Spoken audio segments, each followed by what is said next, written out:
আজ আমাদের সাথে আছেন বিজ সলিউশনের পরিচালক মোহাম্মদ শফিকুল আলম। আমরা আলোচনা করব তার সাথে। আপনাকে স্বাগত জানাচ্ছি। আপনাকে ধন্যবাদ। আমরা পুঁজিবাজারের লেনদেন দেখছিলাম, যদিও আমরা দেখেছি যে ইতিবাচক ধারায় লেনদেন শুরু হলো, এখন আমরা দেখছি অনেকটাই সূচক কমে এসছে। তো আপনার কি মনে হচ্ছে যে এই পুরো সপ্তাহটা ধরেই কিন্তু আমরা দেখতে পাচ্ছি একটু নেতিবাচক ধারাতেই রয়েছে আমাদের সূচক? জি, আসলে বাংলাদেশের স্টক মার্কেট, আমাদের স্টক মার্কেট এটি অন্য দেশের স্টক মার্কেটের মতো একভাবে আচরণ করে না। যেটা হচ্ছে যে আমরা আপনার এই প্রোগ্রামে মাস দুয়েক আগে একবার আমি এসেছিলাম, তখন কয়েকটা ইস্যু নিয়ে কথা বলেছিলাম, স্পেশালি এডিআর রেশিও, তারপরে হচ্ছে যে সিআরআর রেশিও ছিল, তারপরে হচ্ছে যে আপনার এই যে চায়না যে সাংহাই এবং যে স্টক এক্সচেঞ্জ গুলোর যে কনসোর্টিয়াম গুলো ছিল, হ্যাঁ, তো সেনজেন এবং সাংহাই কনসোর্টিয়াম, এদেরকে দেওয়া হবে কিনা, স্ট্র্যাটেজিক পার্টনার হিসেবে নেওয়া হবে কিনা, এই ইস্যুগুলো নিয়ে কিন্তু একটু আলোচনায় ছিল, অনেকেই এটা নিয়ে কথা বলছিল।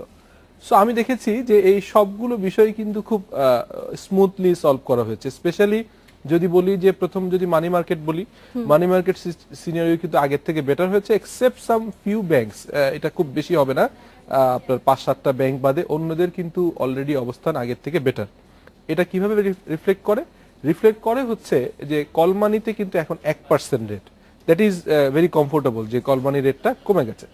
সো মানি ফ্লো সহ অন্য জায়গায় ডিফিকাল্টিস গুলো ওভাবে নেই। এরপরে হচ্ছে যে এডিআর রেশিওটা অ্যাডজাস্টমেন্ট করার জন্য কিন্তু 6 মান্থ সময় দেওয়া হয়েছে। সিআরআর রেশিওটাও কিন্তু একটু কমফোর্টেবল হয়েছে, আমরা দেখেছি। এরপরে দেখেন যে সাংহাই এবং যেটা হচ্ছে যে আমরা সেনজেন যে কনসোর্টিয়াম, তারা যেভাবে আসছে আমাদের মনে হয় এটা কিন্তু বিশাল একটা সুযোগ বাংলাদেশের স্টক মার্কেটের জন্য। শুধু যে আপনি বলবেন যে এখানে তারা স্টক কিনছেন তা না, তারা স্ট্র্যাটেজিক পার্টনার হিসেবে আসছে। তারা আসে মানে হচ্ছে আমাদের দেশের স্টক মার্কেটের ব্র্যান্ডিংটা হচ্ছে, এর সঙ্গে কিন্তু অনেক ফরেন ইনভেস্টররা এর সঙ্গে আসবেন, হ্যাঁ, এবং দেখা যাবে যে এটা যদি ফুললি ইমপ্লিমেন্টেড হয়, আপনার আমাদের দেশের স্টক মার্কেটটা কিন্তু বিদেশি ইনভেস্টমেন্ট আসলেই কিন্তু ইন্ডেক্সটা বাড়বে, ক্যাপিটালাইজেশন বাড়বে। সো এতগুলো ভালো সিচুয়েশনের ভিতরেও যখন লাস্ট ওয়ার্কিং ডেতে যখন আমরা শুনছিলাম যে ডিএসসির মিটিং চলছে এবং Bangladesh security exchange commission last সম্ভবত বৃহস্পতিবারে ওয়ার্কিং ডে শেষে মিটিং এ অ্যাপ্রুভ হলো। সো আমরা আশা করছিলাম আজকে সম্ভবত বুধবার, দ্যাট ইজ গত রোববার থেকে যখন মার্কেট শুরু হয়েছে, উই হোপ দ্যাট যে অ্যাটলিস্ট টার্নওভারটা বাড়বে এবং পজিটিভ থাকবে, কিন্তু আনফরচুনেটলি এই সময় দেখছি আমরা একটা নেগেটিভ গ্রোথ। সো এই বিষয়গুলো আমার কাছে মাঝে মাঝে মনে হয় যে এই মার্কেটটা বোধহয় ঠিক যেভাবে আচরণ করার কথা জেনারেল ইনভেস্টর সহ অন্যদের, সেভাবে না করে কিছু প্রাতিষ্ঠানিক বিনিয়োগকারী এবং কিছু লোকের যেভাবে চান এভাবেই চলে কিনা একটু মাঝে মাঝে বেশ কনফিউশন হয়, বিকজ এখানে মার্কেট খারাপ থাকার কোনো আমি লজিক পাই না। এর বাইরে আপনি দেখেন হিস্ট্রিক্যাল ট্রেন্ডে যদি দেখেন, গত বেশ কয়েক বছর যাবতই আপনার রোজা শুরুর আগের 1 মাস সময়টা কিন্তু ভালো থাকে, এরপরে রোজার ফার্স্ট 10 ডেজও ভালো থাকে, দেন গ্র্যাজুয়ালি একটু স্লো হয়, অনেকে মার্কেট থেকে কিছু টাকা বের করেন বা একটু কয়েকদিনে লম্বা গ্যাপ থাকে। এবার দেখছি ওই রেশিও অনুযায়ী কিন্তু ওই সিনারিও অনুযায়ী কিন্তু মার্কেটটা কাজ করছে না। আমরা পুঁজিবাজার নিয়ে আরো আলোচনা করব, তবে একটি বিরতির পর। জি, এ পর্যন্ত নিচে ছোট্ট একটি বিরতি, আমাদের সাথেই থাকুন। আবার আমন্ত্রণ ব্যবসাপতি সারাদিনে, আমরা আলোচনায় ফিরে যাচ্ছি। তো এই বিষয়ে কি আমাদের এসিসি এর কোনো ভূমিকা নেই এই যে মার্কেটটাকে নিয়ন্ত্রণের ব্যাপারে? বাংলাদেশ সিকিউরিটি এক্সচেঞ্জ কমিশন কিন্তু অতীতের যে কোনো সময়ের থেকে অনেক কার্যকরী। স্পেশালি আমরা দেখেছি যে লাস্ট যে ডিবাগলটা আসছিল 2010-এর যে আমরা মহাপতন বলি, এরপরে কিন্তু বাংলাদেশ সিকিউরিটি এক্সচেঞ্জ কমিশন বেশ কিছু রিফর্ম করেছে।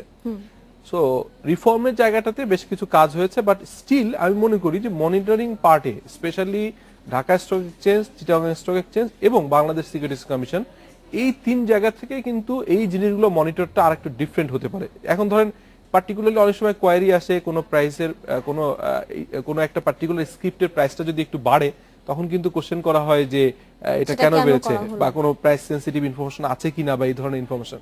সো যখন কমছে তখনও কিন্তু এই জিনিসটা বোঝা দরকার যে এটাও কিন্তু ম্যানিপুলেশন হচ্ছে কিনা, বিকজ অলওয়েজ যে শুধুমাত্র ম্যানিপুলেশনের মাধ্যমে প্রাইস বাড়ানো হয়, নট নেসেসারিলি। আমার মনে হয় যে অনেক সময় এরকমও হতে পারে যে কোনো একটা পার্টিকুলার সিচুয়েশনে একটু প্যানিক তৈরি করে হয়তো জেনারেল ইনভেস্টররা বের হয়ে যাচ্ছেন, সে সময় হয়তো বড় প্রাতিষ্ঠানিক বিনিয়োগকারী বা যাদের আমরা বিগ ফিশ বলি, তারা কিন্তু আস্তে আস্তে করে এখান থেকে অ্যাকুমুলেশন শুরু করে এবং পরবর্তীকালে কিন্তু মার্কেট পিক করলে সাধারণ ইনভেস্টররা কিন্তু অনেক সময় ভোগে।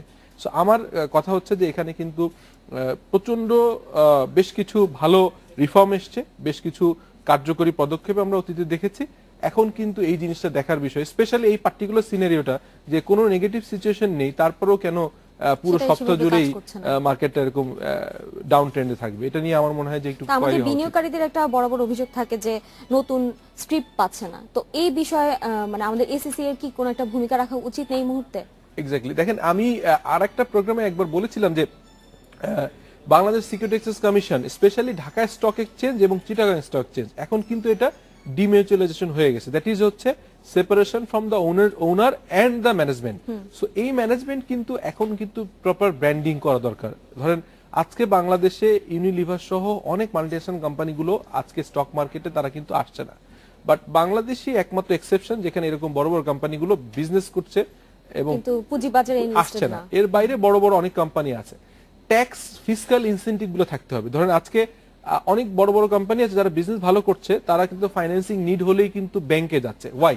বিকজ ব্যাংক থেকে ফান্ড নেওয়াটা ইজি, টাইম কনজিউম কম এবং অনেক ক্ষেত্রে কিন্তু তারা একই সঙ্গে সঙ্গে কিন্তু একটা রিস্কে পড়ছে, বিকজ ব্যাংক থেকে ফান্ড নেওয়া মানেই কিন্তু কন্টিনিউয়াসলি একটা রিপেমেন্টের প্রেশার থাকে, it is incurring, that is debt capital.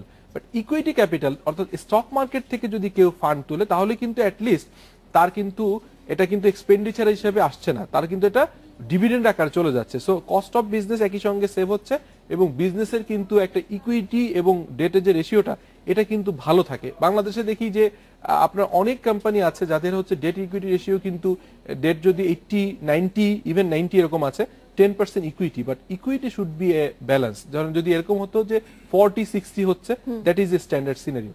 So এই বিষয়গুলো যদি বাংলাদেশ সিকিউরিটি এক্সচেঞ্জ কমিশন একটা কম্বাইন্ড এফোর্ট নেয় with the Bangladesh bank and other regulator, so that কোম্পানিগুলো যাতে আসে এবং ফিসকাল বেনিফিট যেমন ট্যাক্স, যেসব লিস্টেড কোম্পানি এবং আনলিস্টেড কোম্পানি এদের ভিতর যে ট্যাক্সের গ্যাপটা এটা আরো বাড়ানো যেতে পারে। ইভেন এটা হতে পারে আমরা ট্যাক্স হলিডে যে ফর্মটা দেই, দেখি যে ট্যাক্স হলিডে বলে একটা বিষয় আছে যে আগে ছিল এক সময় 5 থেকে 12 বছর পর্যন্ত, এখনো বিভিন্ন রকম আছে বিভিন্ন এলাকা ভেদে। আমরা কেন বলছি না যে কোম্পানি যদি লিস্টিং এ আসে so they will enjoy a further tax holiday for a certain period, not necessary zero হতে হবে। এখানে কিন্তু প্ল্যানিং করে একটা tax benefit, tax holiday type কিছু করা যেতে পারে। আমি এই বিষয়ে জানতে চাইবো যে মানে অস্থির বাজার আমাদের মিউচুয়াল ফান্ড কি কোনো ভূমিকা রাখতে পারছে না, যে এই মুহূর্তে আমাদের বাজারটা অস্থির হয়ে আছে? এটি আরেকটি বড় গ্রে এরিয়া। দেখুন সব মার্কেটেরই স্পেশালি যারা এফিসিয়েন্ট এবং সেমি এফিসিয়েন্ট মার্কেট, সেখানে কিন্তু মিউচুয়াল ফান্ডগুলো, ইউনিট ফান্ডগুলো কিন্তু ভালো ভূমিকা রাখে। কারণ কি এখানে হচ্ছে যে ধরেন আমি as a charter accountant, as a management accountant, I have a technical knowledge, I have a fundamental knowledge about the script. But যদি বলেন যে যারা জব করছেন বা যাদের সারপ্লাস ইনকাম আছে, ওনারা কিন্তু সবাই নট নেসেসারি যে টেকনিক্যালি সাউন্ড, তাদের কিন্তু একটা স্ক্রিপ্ট অ্যানালাইসিস করে কখন ঢুকবে, একটা হচ্ছে যে কত ভ্যালুতে ঢুকবে, কখন ঢুকবে, that is fundamental technical analysis করে কিন্তু তারা এখানে অনেক সময় কঠিন হয়ে যায়। সো যদি মিউচুয়াল ফান্ড, ইউনিট ফান্ডকে জনপ্রিয় করা যায় তাহলে কিন্তু মাস পিপুলের কিছু ইনভেস্টেবল ফান্ডগুলো কিন্তু ম্যানেজ করতে পারে প্রফেশনাল টিম। সো এটাকে জনপ্রিয় করার জন্য ল এবং রুলস এর কিছু কারেকশন প্রয়োজন এবং অ্যাসেট ম্যানেজমেন্ট কোম্পানিগুলোকে আরো কার্যকরী ভূমিকা রাখা দরকার। আমরা পুঁজিবাজার নিয়ে আরো আলোচনা করব, তবে একটি বিরতির পর। জি, এই পর্যন্ত নিচ্ছি একটি বিরতি, আমাদের সাথেই থাকবেন। বিরতির পর আবার আমন্ত্রণ রাষ্ট্রপতি সারাদিন, আমরা আলোচনা করে যাচ্ছি। আমরা বিরতিতে যাবার আগে মিউচুয়াল ফান্ড নিয়ে আলোচনা করছিলাম, তো মিউচুয়াল ফান্ডে কিছু কারেকশন আসার কথা ছিল, তো সেই বিষয়ে আমি একটু জানতে চাবো আপনার কাছ থেকে। দেখুন, হ্যাঁ, কারেকশন নিয়ে কথা বলবো, তার আগে একটা ইন্টারেস্টিং পার্ট দেখেন আপনি। আমাদের পার্শ্ববর্তী দেশ ইন্ডিয়ার টিভি চ্যানেলগুলো দেখবেন যে কন্টিনিউয়াসলি কিন্তু এই যে মিউচুয়াল ফান্ড এবং ইউনিট ফান্ডের টিভি, আমাদের পার্শ্ববর্তী দেশ ইন্ডিয়ার টিভি চ্যানেলগুলো দেখবেন যে কন্টিনিউয়াসলি কিন্তু এই যে মিউচুয়াল ফান্ড এবং ইউনিট ফান্ডের টিভি অ্যাড চলছে। প্রায়শই দেখা যায় যে অ্যাওয়ারনেস নিয়ে কথা বলছে, যে পুঁজিবাজার একটু রিস্কি জায়গা, এখানে এই বিষয়গুলো নিয়ে কথা হচ্ছে। এর বাইরে মিউচুয়াল ফান্ডের কিন্তু অ্যাডভার্টাইজমেন্ট পর্যন্ত হচ্ছে, তার মানে দে আর ভেরি ভাইব্রেন্ট। এবং ওখানে দেখা যায় যে যারাই কাজ করছেন মিডল ক্লাস, বিশেষ করে আপার মিডল ক্লাস এবং মিডল ক্লাস পিপল, তারা কিন্তু স্টক মার্কেটে কন্টিনিউয়াসলি মান্থলি কিছু ইনভেস্টমেন্ট করছে এবং এটা কিন্তু মিউচুয়াল ফান্ডের মাধ্যমে। সো আমাদের দেশে যেটা হয়েছে মিউচুয়াল ফান্ড নিয়ে কিন্তু একটা কনফিউশন ছিল। আমরা শুরুর দিকে যে ফান্ডগুলো দেখি, আমি যতদূর জানি যে এখানে বোধহয় 37-38টা ফান্ড আছে। শুরুর দিকের ফান্ডগুলো কিন্তু ছিল হচ্ছে ক্লোজ এন্ডেড, যেগুলো হচ্ছে যে একটা সময় পরে ক্লোজ হয়ে যাবে। আর ওগুলোকে এখন একটা অপশন আছে যে ক্লোজ এন্ডেড গুলো যদি ম্যাচুরিটির কাছাকাছি চলে আসে তাহলে এটাকে ওপেন এন্ডেড করা যেতে পারে আর কি, with the permission of the ইনভেস্টরদের আগ্রহ থাকতে হবে এখানে। তো মিউচুয়াল ফান্ডের যে ব্যাপারটা এখন কিন্তু নতুনগুলোকে আবার ওপেন এন্ডেড করা হয়েছে আর কি, এটা অনেক পারপিচুয়াল ন্যাচারের। এই জায়গাতে আমি বলবো যে মিউচুয়াল ফান্ডের একটু অ্যাডভার্টাইজমেন্ট দরকার, জানা দরকার আমাদের ইনভেস্টরদের যে এটা কিভাবে কাজ করে। আরেকটা ইন্টারেস্টিং হচ্ছে যে ট্রানজেকশন হয় না বললেই চলে। ধরেন আপনি আজকে মিউচুয়াল ফান্ড থেকে যদি একটু বড় ইনভেস্টমেন্ট করেন, লেটসে একটা অ্যামাউন্ট কিনলেন, 5 লাখ শেয়ার কিনলেন, দেখবেন যে ওদিনই কিন্তু ওই পার্টিকুলার ফান্ডের প্রাইসটা বেড়ে যাবে, বিকজ এত কম ট্রানজেকশন হয়, একটু কিছু কিনতে চাইলে মার্কেটটা বেড়ে যায়। আবার যদি আপনি সেল করতে চান একটু বাল্কে, তখনই খুব দ্রুত প্রাইসটা পড়ে যায়। কারণ হচ্ছে যে আপনার সম্পৃক্ততা খুবই কম। এটাকে জনপ্রিয় করার জন্য রেগুলেটরদের ভয়াবহ কাজ করার সুযোগ আছে। এবং আমি যতদূর শুনি অনেকদিন ধরে একটা এখানে রিফর্ম আসার কথা, কিছু আইন সংশোধন হবে এবং এটা নাকি খুব ভালো নিউজ আসবে। সো উই হোপ যে খুব স্বল্প সময়ের ভিতরে এগুলো আসবে আর কি। এটা আসলে পরে আমি মনে করি যে মিউচুয়াল ফান্ডটা যদি ভালো হয়, এটা কিন্তু ওভারঅল মার্কেটের জন্য একটা ভালো মেসেজ আসবে, ভালো ভূমিকা পালন করবে। এক্ষেত্রে আমি একটু জানতে চাবো যে আমাদের মার্কেট মেকারের উপর একটি আলোচনা অনেকদিন ধরেই চলছে, জি। তো সেটার এই মুহূর্তে অবস্থানটা কি? দেখুন, পৃথিবীর অন্যান্য দেশে কিন্তু ফর্মাল মার্কেট মেকার যে রুলটা আছে, যে মার্কেট মেকিং এর জন্য সার্টিফিকেশন আছে যে কারা করবেন।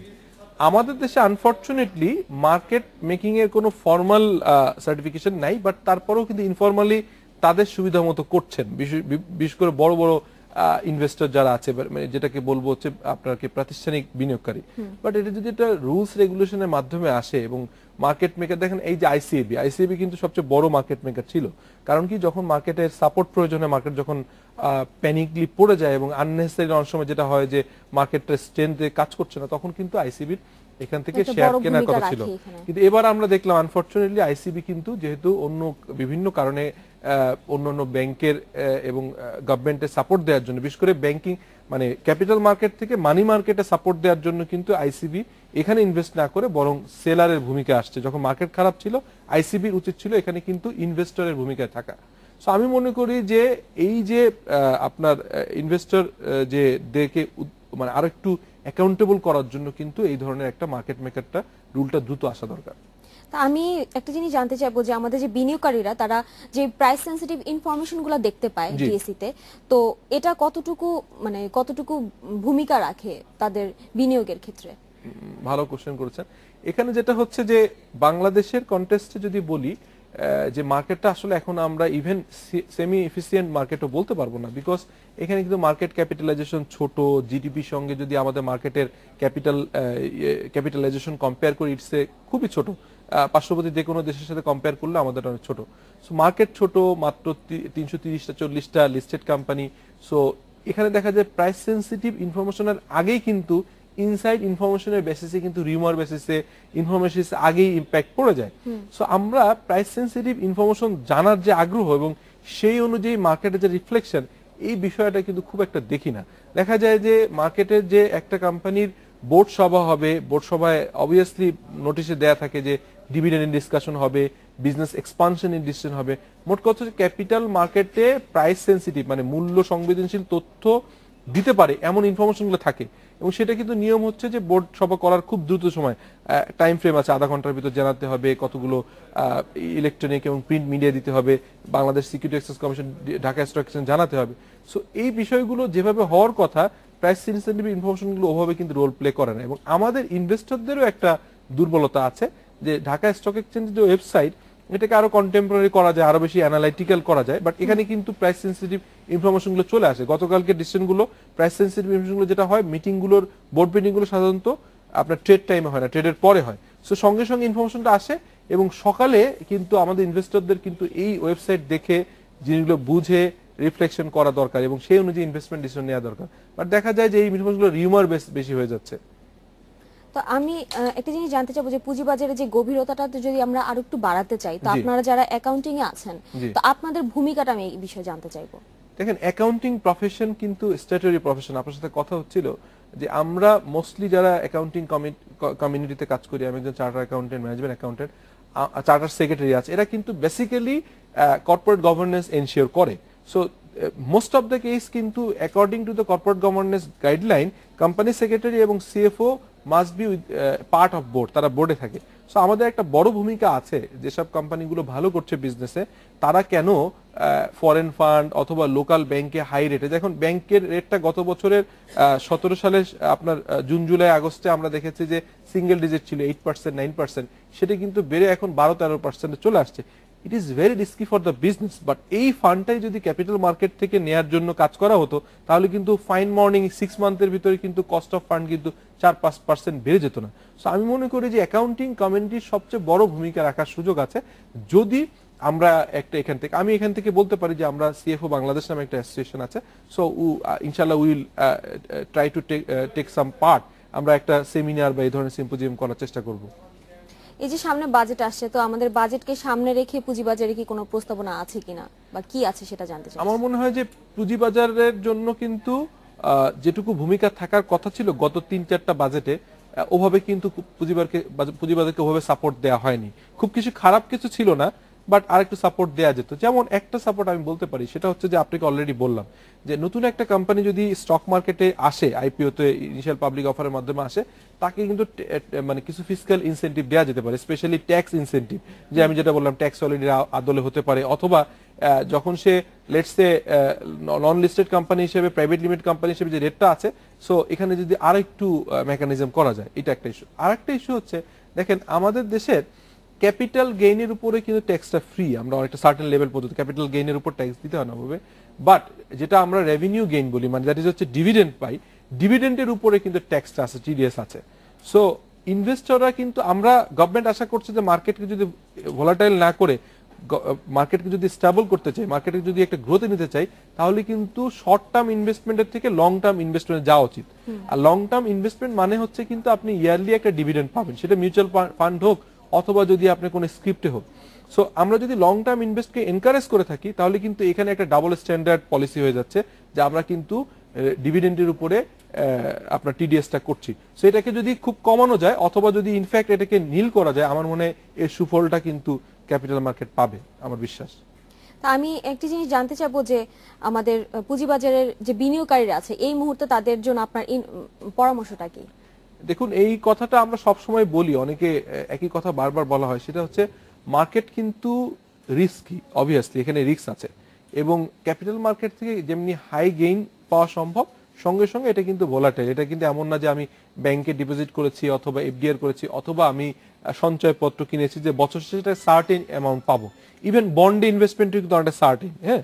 কিন্তু ক্যাপিটাল মার্কেট এখানে রিস্কি, বাট এই রিস্কি মার্কেটে যদি আপনি একটু নলেজেবল হন, আপনি যদি ইনফরমেশন গ্যাদার করে প্রপার টাইমে যদি যান, যেমন ধরুন ফান্ডামেন্টাল অ্যানালাইসিস কি করি, যে আমরা একটা কোম্পানি দেখি তার ব্যালেন্স শিটের স্ট্রেংথ কি, তার এনইভি ঠিক আছে কিনা, তার ফিউচার প্রজেক্টেড ইপিএস কেমন হতে পারে, তার প্রিভিয়াস ডিভিডেন্ড পলিসিটা কেমন, কিভাবে ডিভিডেন্ড দিচ্ছে, তার এই ক্যাশ ফ্লোটা কেমন, এইগুলো সবগুলো দেখে যখন আমরা ডিসিশন নিই যে এই কোম্পানিতে যাওয়া যাবে কি যাবে না, এরপরে ধরেন আপনি একটা 3টা স্ক্রিপ্ট ঠিক করলেন যে এগুলো আপনি যেতে পারেন, এরপর হচ্ছে কখন যাবেন সেই টাইমটা কিন্তু আবার টেকনিক্যাল অ্যানালাইসিসে বোঝা যায় যে আসলে কোন সময়টা রাইট টাইম, এটা কি বাই সিগন্যাল দিচ্ছে নাকি সেল সিগন্যাল দিচ্ছে। সো এই বিষয়গুলো যদি আমরা প্রপারলি অ্যাড্রেস করি, আমার বিবেচনা এখন কিন্তু খুব ভালো সময়। এই জন্য ভালো সময় যে দেখুন, আমরা কিন্তু অলরেডি জানি যে আপনার কনসোর্টিয়ামের মাধ্যমে কিন্তু ডিমিউচুয়ালাইজেশনের জন্য আমাদের কিন্তু অলরেডি আমাদের স্ট্র্যাটেজিক পার্টনার সিলেকশন হয়ে গেছে। ফরেন ইনভেস্টমেন্ট অবভিয়াসলি আসবে, আর এবছর নির্বাচনের বছর, অতএব খুব বেশি খারাপ আমরা বাজেট দেখবো না, আমরা দেখব বাজেট কিন্তু পজিটিভ পাবো, এবং আমরা দেখা যাবে যে নির্বাচন যদি খুব বেশি সহিংস না হয়, ভালো হয়, তাহলে কিন্তু নেক্সট ইয়ার ইনভেস্টমেন্ট ডাবল 3 গুণ হয়ে যেতে পারে। পজিটিভ ইমপ্যাক্ট আমরা দেখতে পাবো। আমরা অনুষ্ঠানে একদমই শেষ পর্যায়ে চলে এসেছি, আপনাকে অসংখ্য ধন্যবাদ। আমাদের ধন্যবাদ আপনাকে। এই ছিল আমাদের আজকে আলোচনায়। পরবর্তী সংবাদ দেখা আমাদের।